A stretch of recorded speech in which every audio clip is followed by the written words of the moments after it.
In PeopleSoft, there are two monthly calendar pages that will show your direct and indirect reports' scheduled hours of work and their requested time off. This information will allow you to manage your team's leave at a glance. When you receive a leave request, you can simply view the calendars and know if anyone else is scheduled off for the dates requested. The monthly calendars also take the place of the biweekly summary report. As an approver, you should be regularly reviewing the monthly calendars to ensure that all leave for your team, both direct and indirect reports, is accurately reflected in the system. If leave is not accurately recorded, it is your responsibility to ensure it is completed as quickly as possible. The two monthly calendar links can be found on the same page as we approve leave, the Absence Requests page. To find this page, click on Main Menu, Manager Self-Service, Time Management, Approve Time, and Absence Requests. On the bottom of the Absence Request page, you will see the two monthly calendar links, View Monthly Calendar and View Monthly Indirect Calendar.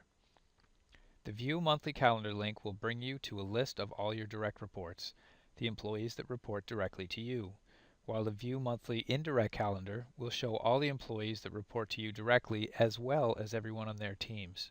So, for example, if you are a director with 3 managers reporting to you, you will see the 3 managers listed on the View Monthly Calendar page, and on the View Monthly Indirect Calendar page, you will see the 3 managers as well as all the employees that report to those 3 managers. Let's have a look at both pages, starting with the View Monthly Calendar page. Once again, the View Monthly Calendar page will show the scheduled hours of work and the requested time off for all employees that report directly to you.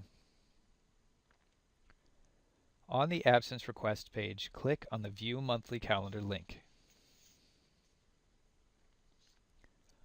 On the top of the page, there is a View Criteria box where you can change the month and view of the page.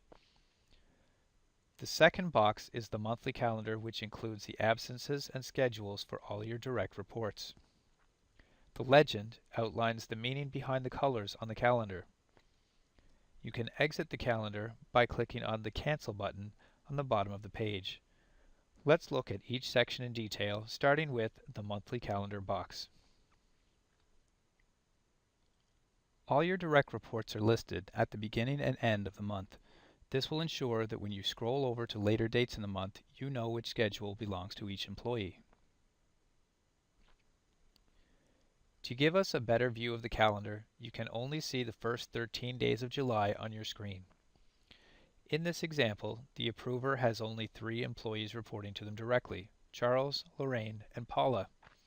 For each employee, their job title is listed. For each employee, their absences for the month are listed in the row directly across from the employee's name and job title. So, for example, Lorraine will be off on July 1st and 11th for stat holidays and July 4th for an approved absence. If we look at the legend, we know that the leave request for July 4th is already approved because the absence is showing in green. If the absence was pending your approval, it would be showing in yellow. For example, Charles' request for time off on the week of July 4th is still pending approval. It is showing in yellow. If you click on any of the absences, you will see the details of the request. Let's look at Lorraine's approved absence for July 4th. When the details of the request opens, the employee's information is at the top of the page, while the details of the request are outlined in the box below. In this example, the request is for 7 hours of annual leave, which has been approved. You can change the day you are reviewing by clicking on Previous Day or Next Day. To return to your monthly calendar, simply click on Return to Calendar link. The Cancel button will bring you back to your pending leave requests. Let's return to the calendar and look at Lorraine's schedule. In the line below Lorraine's absences, we will see her schedule for the month. You will notice that for both stat holidays, Lorraine's schedule shows 7 hours. Lorraine works a regular Monday to Friday schedule, so if she requested these days off, Leave hours would not be deducted from her leave balance. Now that we have looked at how to read a schedule, let's look at how to change the month we are viewing. The calendar automatically opens on the current month and year. This training was completed in July 2016. You can change the month by clicking on the previous month or next month links. You can also change the month and year by clicking on the drop-down boxes in the month and year fields. Simply click on the month you would like to view and click on View Month. Let's change the month to September. Although your monthly calendar view will change to the new month selected, in this case September, the month in the view criteria is still showing as July. Please note that this does not happen when you change the month using the previous month and next month links. In the View Criteria box, you can also change how the calendar appears by removing the check marks in the Display Options boxes and clicking on View Month. Let's look at each of the options. The first option that has been removed is Show Schedule. As you can see, the employees' schedules have been removed, leaving only the absences. You will notice that the legend has also changed. Any references to the schedule has also been removed from this view. If we take the Show Absences view off, the absences are still listed. However, the color coding has been removed. In this view, you can no longer click on an absence to see the details. Once again, the legend has changed. Any references to color coding of the absences has been removed from this view.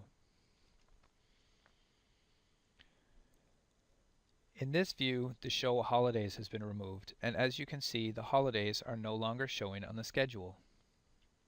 The legend has also changed. Any reference to holidays has been removed from this view. If we take the Show Symbols view off, HOL next to the stat day has been removed. The legend has also changed, and all symbols have been removed from this view. Once again, to remove an option, you would uncheck the box by clicking on it and then clicking on View Month. There is a second way to find the View Monthly Calendar link. Let's have a look. The View Monthly Calendar link can also be found on the page where you request leave on an employee's behalf, the Absence Request page. To find this page, click on Main Menu, Manager Self-Service, Time Management, Report Time, and Absence Request. The Request Absence page opens with a list of all your direct reports, as well as access to view your indirect reports by clicking on the plus sign. To view the monthly calendar link, click on Select next to any of the direct report employees listed. In this example, there is only one direct report listed, Daphne. Let's click on Select next to her name.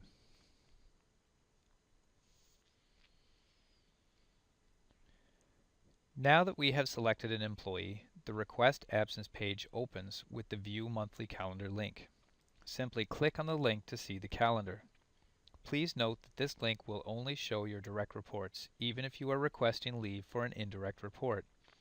To view Indirect Reports Monthly Calendar, you will need to go to the View Monthly Indirect Calendar link on the page where you approve leave requests, the Absence Requests page.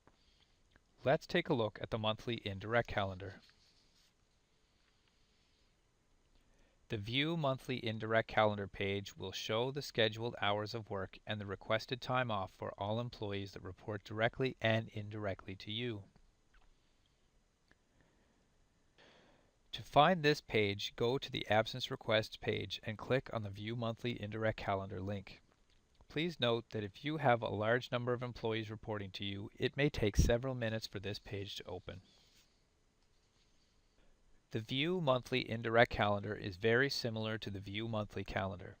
The only difference is the Monthly Time Calendar box where additional columns have been added for each employee. Let's look at these columns. The first column lists the employees that report directly and indirectly to the approver.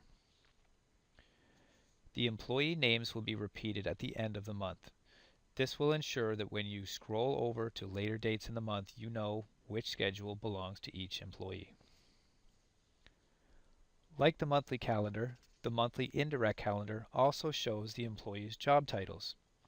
However, the next 4 columns are unique to the monthly indirect calendar. The position column shows the position control number, or PCN, which is a number associated with the specific job the employee is currently working in. Each job or position has a unique PCN, with the exception of student and casual positions which do not have PCN numbers. The department column lists the specific section or division the employees currently work with. The location column provides the physical location that the employee is attached to. In this example, all the employees listed work in the Confederation Building. The final column contains the Reports To information, which is the position the employee reports to, and the PCN number for the Reports To position. So in this example, Charles, Lorraine, and Paula report to the Manager of Finance and General Operations, PCN number 000-13204. If you look at Daphne's information, she is the Manager of Finance and General Operations, PCN number 000-13204. So, Charles, Lorraine, and Paula report to her, making them indirect reports. If you scroll to the right side of the monthly indirect calendar, you will see a download link. If you click on this link, you can download the information on the monthly time calendar box to Excel. Let's walk through this process. The first step is to click on the download link. You will then receive the option to open or save the file. Let's click on Open. You will get a message telling you the file is downloading. It may take a few minutes to download depending on the amount of information you are downloading into Excel. You may receive a message like the one on the screen, letting you know that the file you are trying to open is in a different format than specified by the file extension and asking you to verify that the file is not corrupt and from a trusted source. You should click on Yes. The information will then open in Excel. Please note that you will have to widen the columns to see all the information contained in the various cells. Once you widen the cells, you will be able to see the same information that was showing on your monthly time calendar box. Once again, the days off are listed on the first line, while the employee's schedule will be listed on the second line. In this example, Lorraine has not requested any time off during the first 4 days of the month, and she is scheduled to work on Thursday and Friday for 7 hours per day. Now that we know how to download and open the file, let's look at how we would save the file from PeopleSoft. We have 2 options to choose from when saving the information: Save and Save As. If we select Save, the file will automatically save to our C drive. Let's click on Save As. You will then be prompted to save the file. We can choose the name of the file as well as where we would like to save the information and then click Save. We won't look at the other sections of the monthly indirect calendar because they are identical to the monthly calendar. Before we move to the next section of the training, let's test our knowledge. Question number 1, true or false? An approver can see both their direct and indirect reports in the monthly calendars. The answer is A, true. You can see everyone on your team regardless of whether they report to you or a member of your team using the 2 monthly calendars.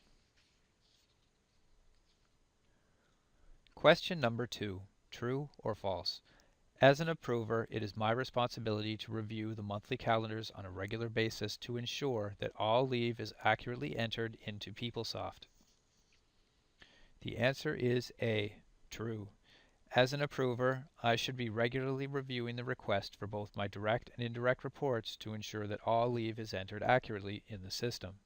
and if it is not entered properly, I should be following up with the employee to ensure their leave is updated.